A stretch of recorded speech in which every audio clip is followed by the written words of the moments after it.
नमस्कार। घड़ी में रात के 9 बज चुके हैं और वक्त हो गया है आपके पसंदीदा बुलेटिन प्राइम टाइम एट 9 का, जहां मिलती है आपको प्रदेश की हर ताजा खबर। आप देख रहे हैं बीबीसी राजस्थान और मैं हूं आपके साथ निखिल। चलिए शुरुआत करते हैं आज की सबसे अहम खबरों के साथ। डालते हैं एक नजर आज की सुर्खियों पर। भीलवाड़ा पुलिस के 85 जाबाज कर्मियों को मिला सम्मान। उत्कृष्टता के लिए प्रशस्ति पत्र व गैलेंट्री अवार्ड की घोषणा। राजसमंद में भामाशाह जन आधार के नाम पर अवैध वसूली। एंजल विंग्स हॉस्पिटल पर लगे गंभीर आरोप। बीकानेर में खाद्य मंत्री गोदारा ने सुनी जनता की आवाज, हर समस्या का समाधान करने का दिया आश्वासन। छात्र के अपहरण व गैंगरेप का मामला आया सामने। बीकानेर जिले के नापासाड़ क्षेत्र का है मामला। आमेट में अनोखी चोरी, दादी को बनाया बंधक, सोना लूटा। जाते जाते चोरों ने छुए पैर, लिया आशीर्वाद। तो ये थी आज की बड़ी सुर्खियां। अब बढ़ते हैं खबरों की पूरी रिपोर्ट की ओर विस्तार से। भीलवाड़ा पुलिस ने पुलिस अधीक्षक कार्यालय के सभागार में एक भव्य सम्मान समारोह आयोजन किया। इस कार्यक्रम में वर्ष 2025 में कानून व्यवस्था, अपराध नियंत्रण, महिला सुरक्षा, साइबर अपराध और ट्रैफिक प्रबंधन में उल्लेखनीय योगदान देने वाले 85 पुलिस अधिकारियों एवं कर्मचारियों को सम्मानित किया गया।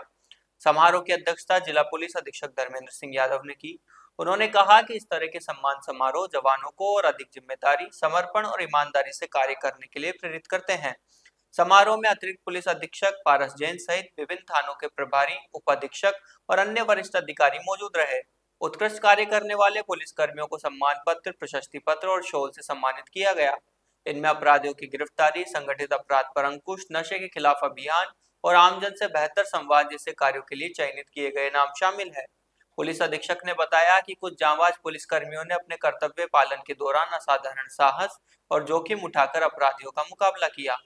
उनके नाम राज्य व केंद्र स्तर पर गैलेंट्री अवार्ड के लिए भेजे जा रहे हैं। कार्यक्रम में अतिरिक्त पुलिस अधीक्षक पारस जैन ने भी विचार व्यक्त किए। और आज न्यू ईयर में पूरे ईयर का जिले का रिव्यू हम लोग क्राइम का कर रहे थे, जिसमें कुछ पॉजिटिव चीज़ें आई हैं कि क्राइम के जो फिगर्स हैं काफ़ी डाउन है। हर एक हेड में, चाहे वो हत्या हो, हत्या का प्रयास, लूट, डकैती, बलात्कार, चोरी, नकबजनी, सारे हेड्स में काफ़ी कमी आई है। और पुलिस की तरफ से जो कार्रवाई की जाती है उसमें जो हम लोग लोकल स्पेशल एक्ट में करते हैं उसमें भारी वृद्धि है। खास करके एनडीपीएस एक्ट में काफ़ी अच्छी कार्रवाई हुई है। और अवैध खनन के प्रकरणों में जैसे पिछले साल 300 थे तो इस साल 700 से ऊपर है। तो जो माफिया है उनके खिलाफ काफ़ी कार्रवाई हमने की है। संपत्ति कुर्की, जो कि एक बहुत इम्पॉर्टेंट टॉपिक रहता है, उसमें भी हमने ड्रग स्मगलर्स की संपत्ति चिन्हित करके कुछ 5 ड्रग स्मगलर्स की संपत्ति कुर्की की प्रक्रिया चल रही है। और 107 बीएनएसएस में जो अपराधियों के संपत्ति कुर्की की प्रक्रिया है उसमें लगभग 13 प्रकरणों में चल रही है। तो ये जो हमने कार्रवाई पिछले साल की है ये हम लोग कंटिन्यू रखेंगे और मीडिया और आमजन के सहयोग से बेहतर पुलिसिंग देने का प्रयास करेंगे। सर, अपराधियों वाला जो संदेश था वो फायरिंग वाली बात, ये बिल्कुल जैसे फायरिंग को लेकर हम लोग बहुत क्लियर है। कोई भी अपराधी, जैसा आप पिछले साल देखेंगे कि जहां भी अपराधी ने फायर किया है तो पुलिस ने भी कानून की परिधि में रहते हुए बिल्कुल जवाब दिया है। तो पुलिस बिल्कुल जवाब देगी और सेल्फ डिफेंस में पुलिस को अगर फायर करना पड़ता है तो बिल्कुल करेंगे। और इसमें काफ़ी अपराधी पिछले वर्ष घायल भी हुए। तो अपराधियों को यही संदेश है कि संगठित अपराध या अपराध जो है भीलवाड़ा में वो छोड़े, सही रास्ते पे उतरे। अगर आप फायरिंग करेंगे तो पुलिस भी जवाबी फायरिंग करेगी। सर, आज आपने अच्छा काम करने वाले पुलिसकर्मियों को सम्मानित किया है। इस साल गैलेंट्री के लिए कितने प्रस्ताव बना के भेजे सर? कुछ उसकी कोई जानकारी हो तो बताइए। पिछले साल गए हैं गैलेंट्री के प्रस्ताव, टोटल संख्या तो मुझे ध्यान में नहीं है, बट कुछ प्रस्ताव गए हुए हैं और वो प्रक्रियाधीन है। और आज लगभग 85 पुलिसकर्मी जिन्होंने पूरे साल में विभिन्न विषयों पे अच्छा काम किया है उनको हमने सम्मानित किया है। और इसी तरह मीडिया और आमजन के सहयोग से पुलिस का मनोबल बढ़ाए रखने का प्रयास होगा और हर विभाग में छोटी मोटी जो कमियां रहती हैं। सरकारी स्वास्थ्य योजनाओं के तहत निशुल्क इलाज के दावों के बीच राजसमंद जिले के एक निजी अस्पताल पर अवैध वसूली के गंभीर आरोप सामने आए। कुंवारिया गांव निवासी मांगीलाल गुर्जर ने आरोप लगाया है कि उनके पिता के दाएं पैर में फ्रैक्चर होने के बाद उन्हें एंजल विंग्स हॉस्पिटल राजसमंद में भर्ती कराया गया, जहां जन आधार भामाशाह योजना होने के बावजूद उनसे 5,000 रुपए नगद वसूले गए।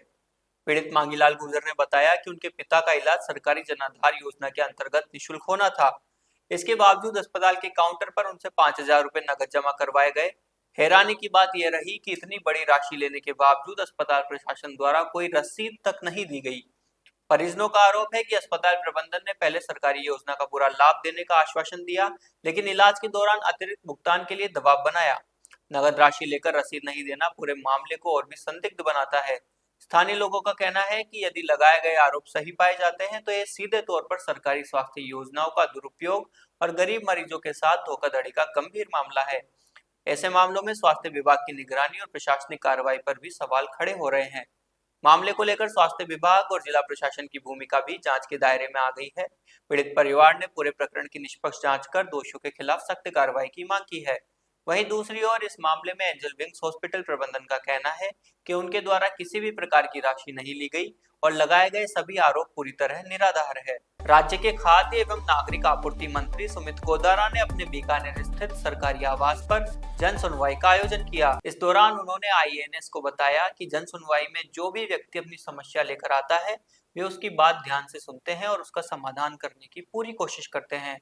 लूणकरणसर क्षेत्र के 10 से 12 ग्राम पंचायतों के ग्रामीणों ने अपनी शिकायतें रखी। बिजली, पानी, सड़क, राशन वितरण और सरकारी योजनाओं के लाभ से वंचित रहने जैसी समस्याओं को लेकर लोग पहुंचे। मंत्री ने सभी की शिकायतें दर्ज की और संबंधित अधिकारियों को त्वरित कार्रवाई के निर्देश दिए। मंत्री ने कहा कि उनका एकमात्र उद्देश्य है कि आम आदमी को राहत मिले। जन सुनवाई में कई लोगों को हाथों हाथ राहत मिली, जिससे उनके चेहरे खिले हुए नजर आए। आज जन सुनवाई कर रहे हैं, क्या करना? देखिए, माननीय मुख्यमंत्री जी का निर्देश है कि लगातार जन सुनवाई करके आमजन की जितनी समस्या उनका समाधान हो, उसी संदर्भ में आज बीकानेर आवास पर जन सुनवाई रख रहे हैं।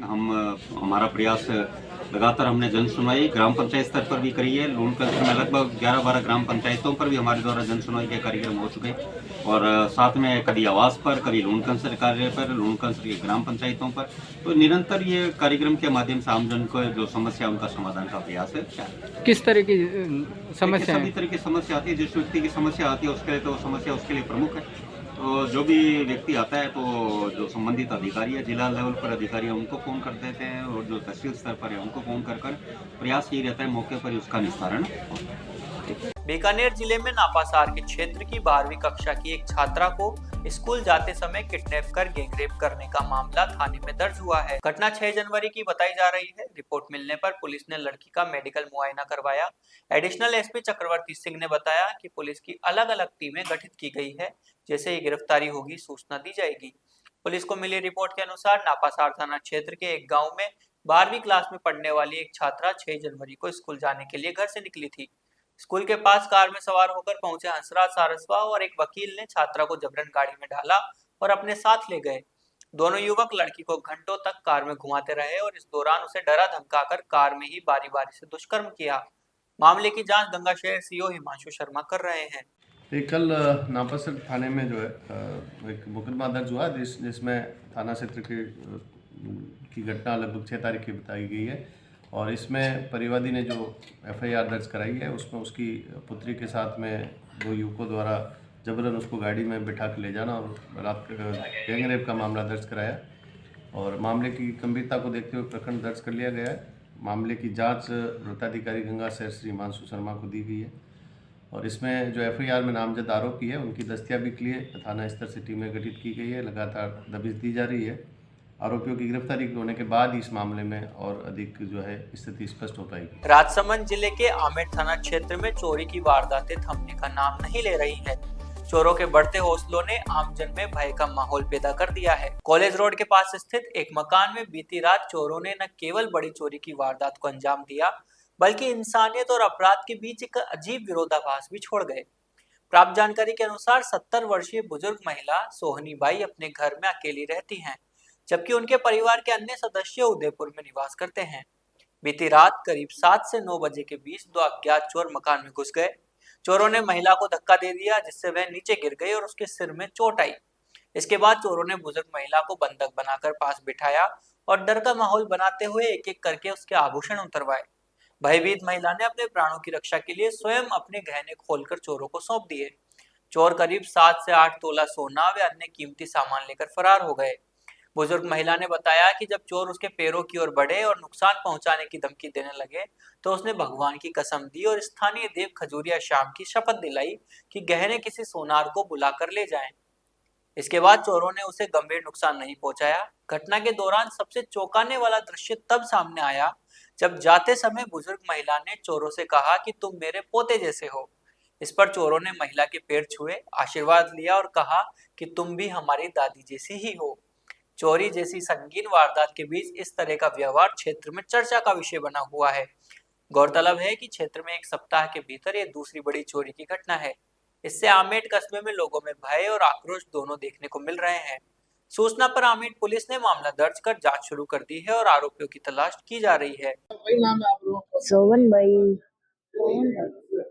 कई नाम है सोवन भाई हाँ कई नाम है सोवन भाई कई भी हो भाई पूरा बताओ अब अच्छा हमें देखो और साहब बोलो ना हो हिला हाँ चुप रहो भाई हाँ कई भी हो अब कैसे वो बस वो मुंह उठी देवा लगी मन धक्को दे दी हाँ सुबह कई कर रहा है बताओ सुबह थोड़ा शाम को हाँ हाँ शाम को कई कर रहा था रोटी खाई रही रोटी खाई रहा हाँ अच्छा कितना जना आया दो 2 जना आया कई क्यों था ने कई नहीं क्यों बोली को नहीं एकदम सांसेड़ा वे तो अच्छा गेट खुल्लो ही हो हाँ यो खुल्लो जो खुल्लो बाहर लो बंद हो वो मैं जड़ दी दो अच्छा बड़ा खोल दी दो बच्चे निकोलियो तो वो तो बंदिश रही सुबह खोलियो मैं आया का तो ऊपरू आया अबे ये भगवान जाने का कुछ गड्डी आया थे ऊपरू आया ठीक है अच्छा कई भी हो बस ये लीदा ये आपने बड़े ना आपने धक्को दी दो हाँ धक्को दी दो बच्चे आप बेहोश हुई क्या बेहोश नहीं हुई मैं रोई बस खूब रोया क्यों अरे अदरी जोर नहीं रोना अच्छा हाँ चोर क्यों था जोर नहीं रो हाँ अच्छे उससे बाद ये खोलिया के ला दे दे माने अच्छा मैं जो खोलन ले लो अच्छा खोलन ले लो ले लो आपने बताया वाली जगह पड़ी हो ये तुम्हारा नक्की सा 5 तोड़ो होना तो अच्छा पेन रखो हाँ पेन लोग वहां खोल लायो था को हाँ बच्चे वापस गई बस तो वह नमक दे रू तो क्यों कड़िया नहीं खल रही कई करा पग पूरा कटा नहीं नहीं नहीं नहीं पग नहीं काटना तो होनार ने बुला लिया बेटा मैं अटे बैठी हूँ बुला लिया जो बस क्यों यार वाह वे ना हमारी आबे वा दादी की बरोबर है अच्छा दादी की बरोबर हाँ ऐसे धोख देन गया लोग भी इनके हाँ कई बात करो पगा में धोख देन गया 2 छोरा अच्छा था वाला कई क्यों खुश रो मैं कई के मैं तो रो रही तो ही ने कई क्यों हाँ कई नाम आप एक दूसरे नाम बोल रहे हैं कई वे कशो कई मुंडो का कपड़ो लगे रखो बस तो कई था कपड़ो खोलियो कई था राखियो ये आगे पास इधर कपड़ो लगे रखो हाँ अच्छा कतरा जना 2 जने ही सब 2 जने अतरी द्राग मोटे ही सा इतरा तो बच्चे था रामायण देख रहा मना बच्चे था माता बैठ गया अगर वो एक सामान खोल लियो होना हाँ डर पायो नहीं था ने कि मार ना दूंगा यो कर दूंगा ये क्यों क्यों तो हो पर मैं क्यों ले ले बेटा मारे मती अच्छा मारे मती मैंने साधुरी बेटी हूँ मारे मती साधुरी बेटी हूँ અને ગૌ ગોની હું અને મારે એ ભગવાન ખજૂરે વાगी મને વંચા।